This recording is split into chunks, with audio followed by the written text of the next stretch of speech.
So today we're going to be talking about the psychological thriller subgenre, and I think it's a very exciting topic. To be honest, some of my favorite, or at least some of the most moving experiences that I've had watching films were from that genre. And yeah, and I mean, psychological thrillers aren't just restricted to film, but also the books that you read. In fact, I can laud a person who is able to construct, a narrative that's able to create feelings of paranoia and fear and, at times excitement and expectations on paper, rather than, relying on the visual medium. Not to, like denigrate film, but I just think it's really cool if somebody can actually do that simply by writing. So yeah, without wasting any more time, I think we can jump right into it. So some of the features that really stand out when you're watching psychological thrillers or reading psychological thrillers um, are usually to do with these three features that I've put up on this screen. So we often have the issue of reality. Now, we all know that, we sort of have the subjective reality, and we know that as the audience, as the reader, you know, um, we're sort of assured that, okay, this is how things should play out. And, quite frankly, there's really no other way that they should play out, right? But as we follow the characters through the story, we find that, you know, um, we have all these kind of like issues that pop up, and we realize that, wait, that sort of aspect of the story that I thought was true isn't actually true. So when we talk about reality, if you can sort of mess around with those aspects of what is true, what isn't, um, you can actually end up creating a very engaging story. And I will touch on the techniques that you can use to manipulate reality within your story. The next, I guess, some feature is perception. Now, perception is how you sort of look at, again, the world around you. And a lot of the time, writers usually use the aspect of, I guess, perhaps, I wouldn't want to say mental health per se, but you have characters that might be insane or characters that are deluded, and their worldview or the way they perceive the world isn't exactly reliable, right? And so that ends up like adding this extra layer to the story. The next aspect is the mind itself. Um, Again, when it comes to psychological thrillers, you're really going to be relying on, you know, the mental landscape of your characters. And this is important because at the end of the day, we're not really looking at the action or the plot going on in the story, but more so the characters, that move the plot forward. So yeah, so you can actually see that there's this emphasis on characters themselves, on individuals, and not the plot. That's not to say that we just throw the plot into the bin and forget about it. It is important, yes, but again, we're more interested in the internal dilemmas that our characters face. So one of my favorite films, and it's actually adapted from a book. I haven't read it, but it is Shutter Island. And Shutter Island, again, I should have actually, put up a disclaimer saying that, there's going to be spoilers. So apologies, for any of you who haven't watched the film or read the book. But Shutter Island is quite a powerful film, and I believe it has a lot to do with the fact that we're not only sort of exploring the main character's journey as he deals with his past and his trauma. As we continue to explore the story, we find that you know what we think is true, right, is really called into question. And the same feelings of alienation and discomfort the main character and his partner feel, we end up feeling them by extension. And we end up being very committed to the character's sort of, dilemmas and struggles. And it's this like internal sort of conflict that really ties the story together. And by I think at like the halfway point of the film, we realize that okay, well, this island that that these characters are on, something ominous, something mysterious is going on. Like there's a sort of nefarious plan, and we don't really know what it is. You really want to dive into it, but again, a lot of information is being withheld. And we later find out that a lot of the information was being withheld precisely because the main character is, one of the most dangerous sort of characters on this island, because this island again serves as an asylum. And we find out that the whole investigation that the character goes through um, is again just this sort of like exercise to help the character, rehabilitate. And so that plot twist, it actually ties into a lot of other techniques, right? You might think of the unreliable narrative, and how we find out that this character was not exactly healthy, and they ended up doing very drastic things. They ended up essentially destroying their family, and again that really calls into question like whether or not we should continue to trust this character, and whether or not this character has experienced healing, whether or not we should carry on, seeing them as the protagonists that we thought they were. Another show that uses unreliable narration is Mr. Robot.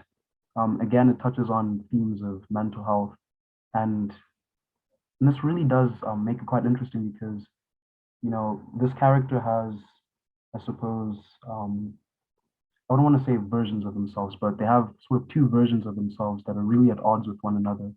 And at any point in time, that version can, take over.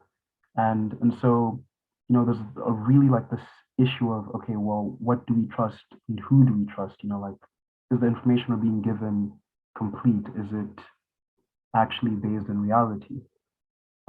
Red herrings, I will talk about that a few slides from now. So do keep that in mind. Now, there is somebody I would really love to introduce to you.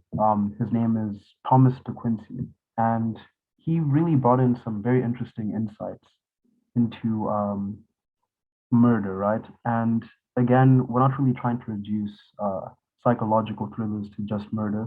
I believe that, there's a lot of ways that you can really approach psychological thrillers. But if we're being entirely honest, a lot of them do revolve around, issues of murder and criminality. Now, Thomas de Quincey is somebody who is able to really leave an impact on some of the strongest writers, right? You can think of Edgar Allan Poe and how he, kind of birthed the whole crime fiction genre. And he was really, touched by two essays that Thomas de Quincey wrote. So what are those two essays? The first one is on the knocking at the gate in Macbeth, and the second one is on murder considered as one of the fine arts. Now, again, the very, I suppose, very striking titles. And I guess I do think it's important to point out that, De Quincey was quite, he wasn't controversial, or as controversial as you might think. And this is because he was writing, in a very ironic manner. He was quite sardonic in that, he wasn't really justifying what he was writing about, but rather trying to, invite us to look at, issues of murder and criminality in a different light. So do try to keep that in mind as we progress. Before I continue, I just want to know if there are any questions. All right, so I believe we can continue. So yeah, so again, we're not really, like talking about somebody who is, again, condoning or justifying murder. So moving on. So when you look at the whole psychological thriller genre, and you look at, issues of murder, you find that we're not really interested in, somebody, being shot or being, like stabbed or however else, like their life is taken. Those are quite, troubling things. And I believe it's not really important to really, like dive into how exactly it happened, or, like what parts, like of of the murderer's mind, really sort of came to light, or inspired this person to do this. Again, the murder itself isn't always important. What's important, I guess, is the consequences, right? How they affect, the inner sort of landscape of the character, the emotions, how it affects, their daily living. These are the aspects that we're really interested in. Murder itself, again, um, isn't all that appealing. Now, I know that a lot of the time we sort of find ourselves in these situations where we have a character that we actually do enjoy. And yes, we may not vouch for them, or we may not use them as a moral compass, right? But at the end of the day, we are fascinated, with the way that they sort of react to their environment. And to sort of give like an example of this, we can look at Gone Girl. And again, this is a book that was adapted into film. It was by Gillian Flynn, who also wrote Sharp Objects, which I also highly recommend.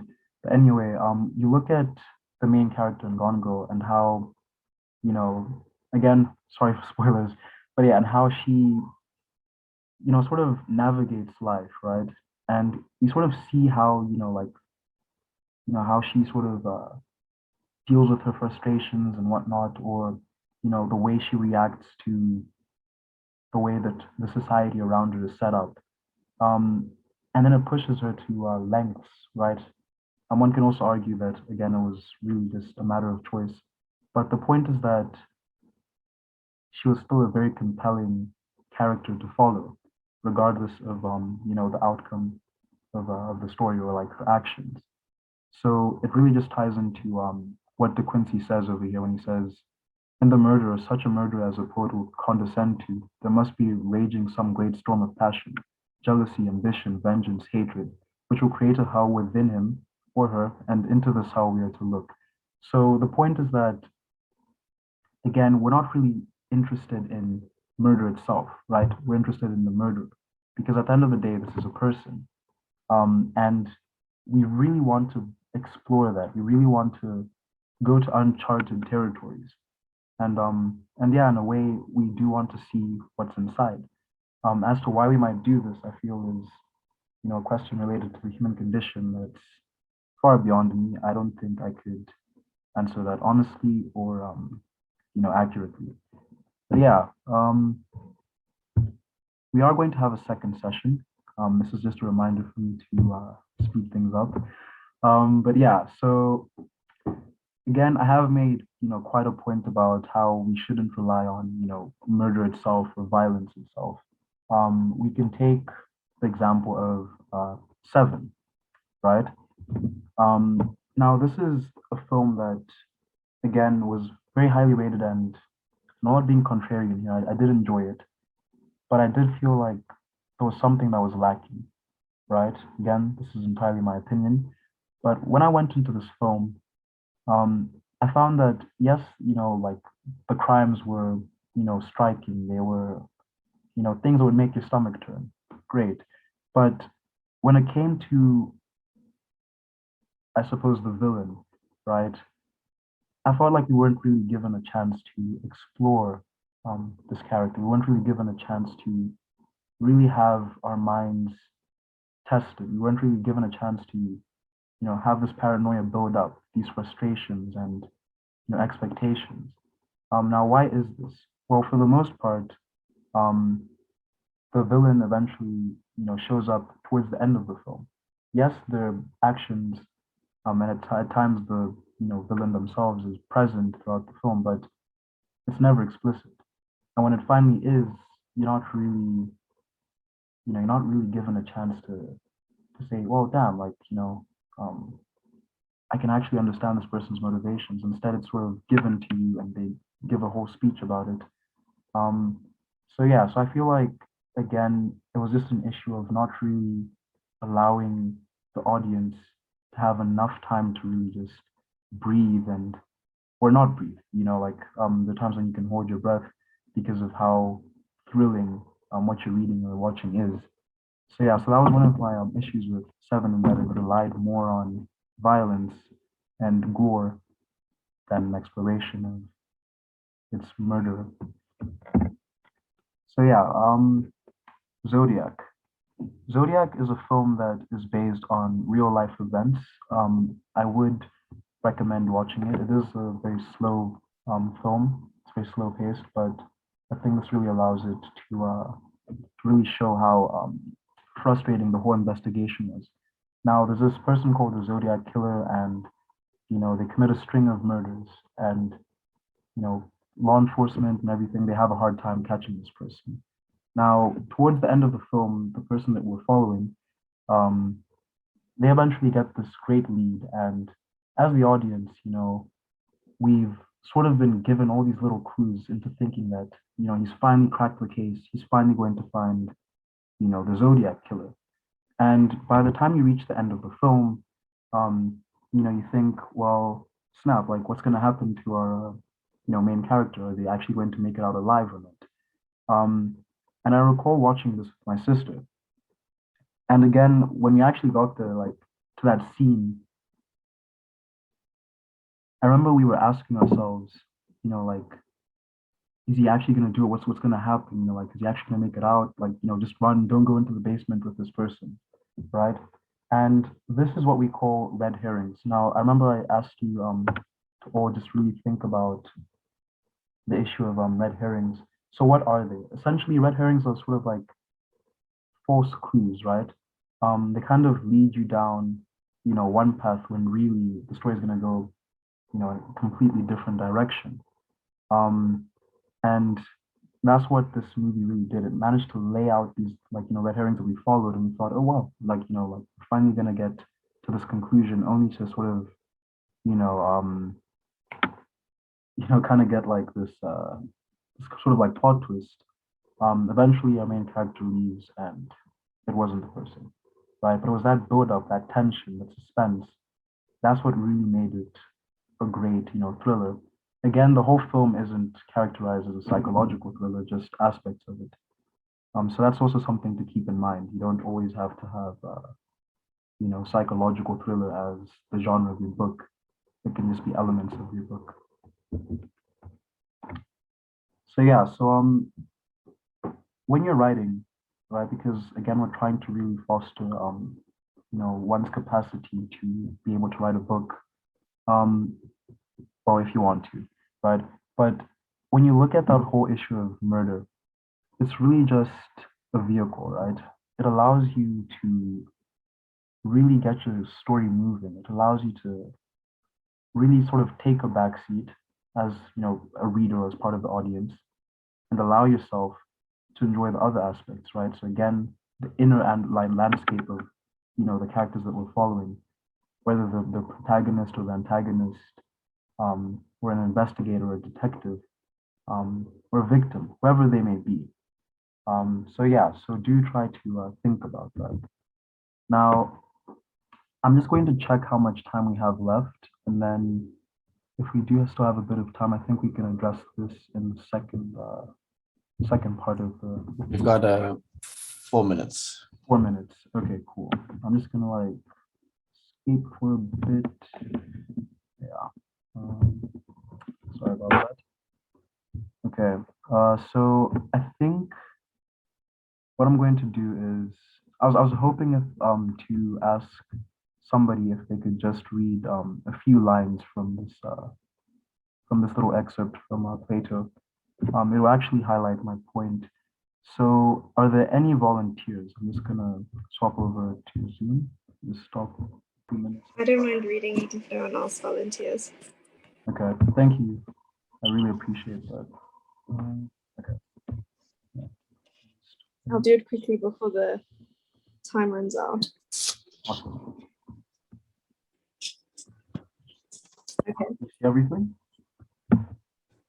Cool. Am I qualified to write a psychological thriller? Quite so. In like manner, the poet with his words and phrases may be said to lie on the colours of the several arts, himself understanding their nature only enough to imitate them, and other people who are as arrogant as he is and judge only from his words, imagine that if he speaks of cobbling or of military tactics or of anything else, in meter and harmony and rhyme and rhythm, he speaks very, very well. Such is the sweet influence which melody and rhythm by nature have. And I think that you must have observed again and again what a poor appearance the tales of poets make when stripped of the colours which music puts upon them and recited in simple prose. Thank you so much, Julian. I really appreciate that. So I think I'm just gonna try and move my little box thing. Okay. Yeah. Just gonna put that here. So we have about a minute and 30. So what I'm gonna do is I'm just gonna basically talk about why that was relevant. So essentially what Plato is trying to get at here is that, poets, and I think this is true of maybe artists of any like style or genre or whatever, right? So whether you're a writer or like that kind of thing. Basically, we may not be experts in, let's say, space travel, or we may not be experts in the medical field, but it doesn't mean that we can't necessarily write about them. And so, sure, if somebody were to ask us, well, you wrote about this stuff in, let's say, your science fiction novel, you talked about space exploration, just how accurate is it? And so essentially, if you were to really break that down, you'd find that it may not be the most accurate thing, but it was still intriguing enough, it was still engaging enough that you were able to, enjoy it. So I believe we have about like 30 seconds left. So if you could just kindly rejoin, then we'd be able to continue with our session and then go through some writing prompts. So I'm just gonna finish recording this and then start the new Zoom session.